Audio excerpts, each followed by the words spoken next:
আমি ডক্টর সঞ্জয় কুমার দাস। ভ্রমণ জগতে আমাকে সবাই বব দাস নামেই জানে।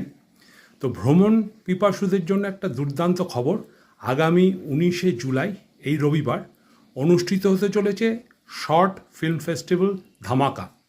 মোট 18টা ছবি থাকবে, লেস দেন 6 মিনিটস।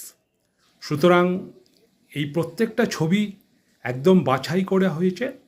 এটাতে থাকবে ভারতবর্ষের অনেক জানা অজানা জায়গা, তৎসহ বিদেশেরও কিছু ছবি থাকবে। সুতরাং আমি আশা করব আপনারা সবাই এসে এই অনুষ্ঠানটা এনজয় করবেন। আগামী 19শে জুলাই রবিবার চন্দননগরে রবীন্দ্র ভবনে, যেটা স্ট্র্যান্ডের পাশে, এবং অনুষ্ঠান কিন্তু ঠিক 1:30 শুরু হয়ে যাবে, 1:30টায়। তো আপনারা হলে রবীন্দ্র ভবনে নিজের নিজের জায়গা ঠিক 1:30টার আগে জোগাড় করে নেবেন। অপূর্ব এই ফেস্টিভ্যাল ভ্রমণ আড্ডা প্রতি বছরই এই শর্ট ফিল্ম ফেস্টিভ্যাল ধামাকাটা করেন।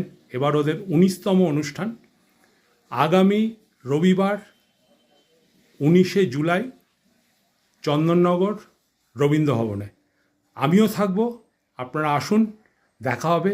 খুব সুন্দর অনুষ্ঠান, প্রচুর দেশ বিদেশের ছবি আমরা দেখতে পাবো, খুব মজা হবে। আসুন, দেখা হবে। নমস্কার।